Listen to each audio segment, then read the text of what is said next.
Okay, so yeah, this is really kind of a continuation of what he was talking about earlier there. Okay. But first we're going to talk in like how it is presented here. Just in the Bohr model, we kind of have Bohr model. Just have the electron kind of orbiting the nucleus, the base. And what this does is with the negative charge on the electron as it starts spinning around, it's creating a current, which will then create a dipole as it kind of moves around. So what I'm doing with the code is just applying a magnetic field to that dipole and seeing what happens. Now, this should look pretty familiar as it is just, well, not entirely.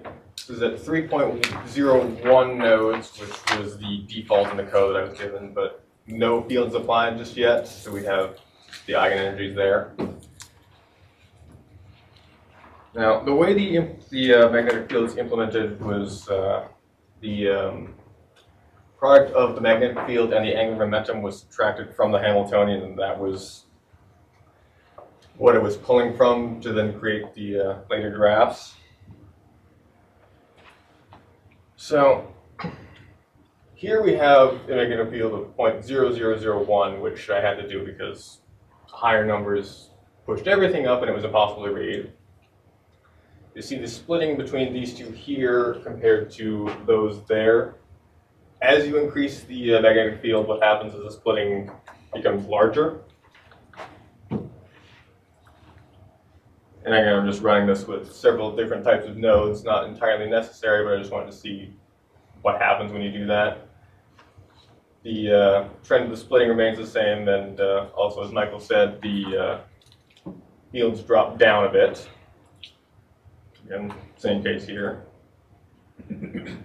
But then what happens is, as you increase the magnetic field, the splitting increases linearly between the, as you go between like 0.0001 and then 2 and 5 here.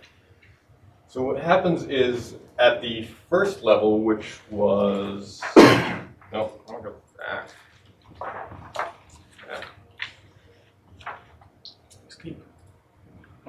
Okay, so the red and orange ones here is what I defined as being the first level. The green and purple were the second ones.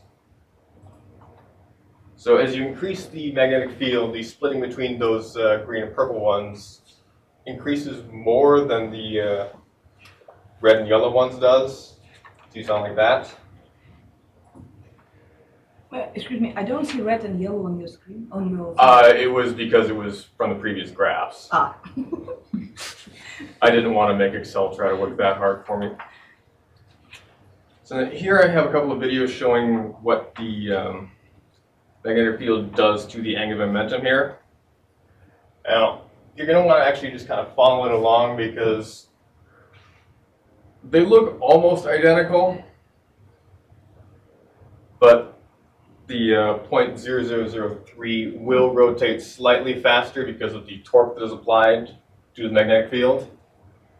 If I remember correctly, this one started up there and ended about here. And that one should end somewhere around there. And I had to increase the time step by quite a bit because otherwise this would be almost impossible to tell that it's actually going faster. Okay, any questions? Okay, well, thank you very much. Any questions? I have one that was directed. I designed this question for Michael, but he disappeared too quick, so you support him. You both show this green and solid and red dashes. What are they? Just kind of hoping he would have gone over that in his. The green You can help. Green's the dash is the theoretical, and the green is like what's being traded, or the code, right? Maybe. Try once more. The red's not the theoretical one. So the wave function, is it real or imaginary? Oh, it's the, okay, so the green is the real and the red is the image. Okay, Yeah, that's what- Yeah, okay. that makes sense with what I was saying. What are your units on B? I know the answer. I would assume it's atomic units. I believe so, yeah. So I did a quick search on going from atomic units to Tesla is 5 orders of magnitude difference. So 1 atomic unit is 10 to the 5th Tesla. So having that number is really large in Tesla. Means you're applying huge fields. Oh, Yeah, so your B's are large, not tiny. well, they're tiny compared to what we first tried. Okay. Nothing showed up in those graphs. You said that the states are degenerate when you don't have field. Can you, let's say if I give you state number 10, can you calculate the degeneracy of the state number 10 for your circular, how you call it? It's not rigid rotor, it's a circular motion, right? Be careful, it's a tricky question. I feel like we may have gone over this in the spring somehow and I've forgotten. Well, just share your thoughts. I feel like in theory I could, but that would require me going into more graph than I had. Can you go back to it? Maybe you can see You the can- degeneracy of just- your states just from your graph, right? Or maybe you know your degeneracy at least at lower states. Well, when you say 10, what exactly are you referring to? State number 10, but or you can make state number 2, whatever, any state. Probably, but I don't know off the top of my head how. Just show what you see on your images.